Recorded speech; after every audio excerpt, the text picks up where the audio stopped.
Kami dari kelompok 21 ingin mempresentasikan tentang integral tertentu dan penerapannya dalam ekonomi.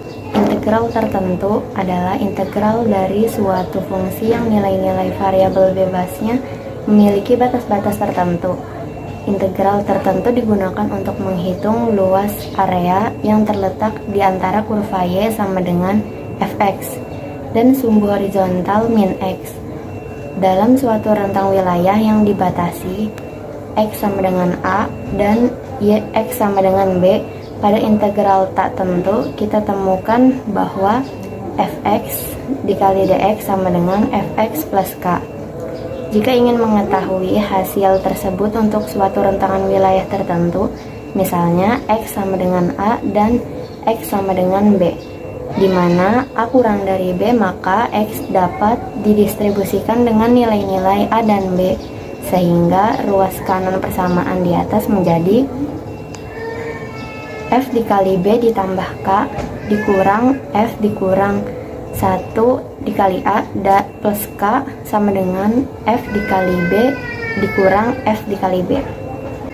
Mengingat A kurang dari B, di mana A dinamakan batas bawah integrasi, sedangkan B disebut batas atas integrasi.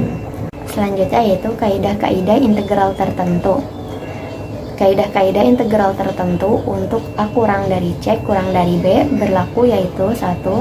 Integral fx dikali dx dengan batas bawah A dan batas atas B sama dengan fx batas bawah A dan batas atas B sama dengan f dikali B dikurang f dikali A. Yang kedua yaitu integral fx dikali dx dengan batas bawah A dan batas atas A sama dengan 0.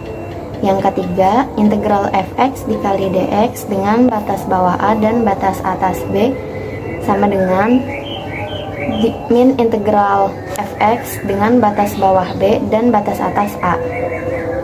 Yang keempat yaitu integral kf x dikali dx dengan batas bawah A dan batas atas B sama dengan k integral fx dikali dx dengan batas bawah A dan batas atas B. Yang kelima yaitu integral fx dikali dx dengan batas bawah A dan batas atas B ditambah gx dikali dx sama dengan integral fx dikali dx dengan batas bawah A dan batas atas B ditambah integral gx dikali dx dengan batas bawah A dan batas atas B. Yang terakhir yaitu integral fx dikali dx dengan batas bawah A dan batas atas C sama dengan integral fx dikali dx dengan batas bawah B dan batas atas C ditambah integral fx dikali dx dengan batas bawah A dan batas atas B. Selanjutnya ada surplus konsumen. Surplus konsumen mencerminkan suatu keuntungan lebih atau surplus yang dinikmati oleh konsumen tertentu berkenaan dengan tingkat harga pasar suatu barang. Fungsi permintaan P sama dengan FQ menunjukkan jumlah barang yang akan dibeli oleh konsumen pada tingkat harga tertentu. Jika tingkat harga pasar adalah P, maka bagi konsumen tertentu yang sebetulnya mampu dan bersedia membayar dengan harga lebih tinggi dari PE, hal ini akan merupakan keuntungan baginya, sebab ia cukup membayar barang tadi dengan harga PE. Keuntungan lebih semacam inilah yang oleh Albert Marshall disebut surplus konsumen. Secara geometri, besarnya surplus konsumen ditunjukkan oleh luas area di bawah kurva permintaan, tetapi di atas tingkat harga pasar. Saya akan melanjutkan penjelasan materi dari surplus production. Surplus production atau produk surplus mencerminkan suatu keuntungan lebih atau surplus yang dinikmati oleh produsen tertentu berkenaan dengan tingkat harga pasar dari barang yang ditawarkannya.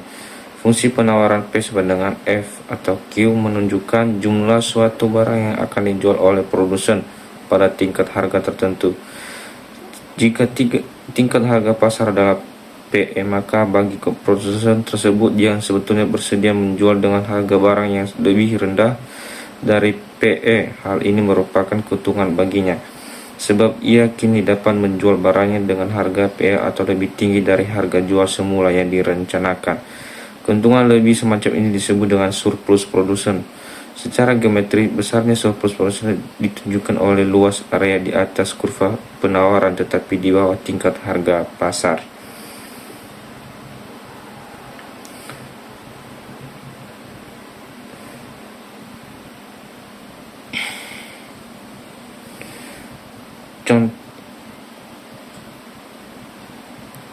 Contoh kasus, seorang produsen mempunyai fungsi penawaran P sama dengan 0, 5Q tambah 3.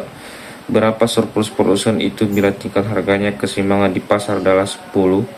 Lakukan perhitungan dengan dua cara. P sama dengan 0,5Q tambah 3 lebih besar dari Q sama dengan min 6 tambah 2P. P sama dengan 0 lebih besar dari Q sama dengan min 6, Q sama dengan 0 lebih besar dari P sama dengan 3 sama dengan P. Bisa dilihat dari gambar atau hasil dari PPT kelompok kami. Cara pertama, P2 sama dengan Q kali P2 dikurang Q. Untuk penjelasan contohnya bisa dilihat di gambar PPT kami pada halaman terakhir. Dan untuk penjelasan PPT kami sampai di sini, dan sekian dan terima kasih.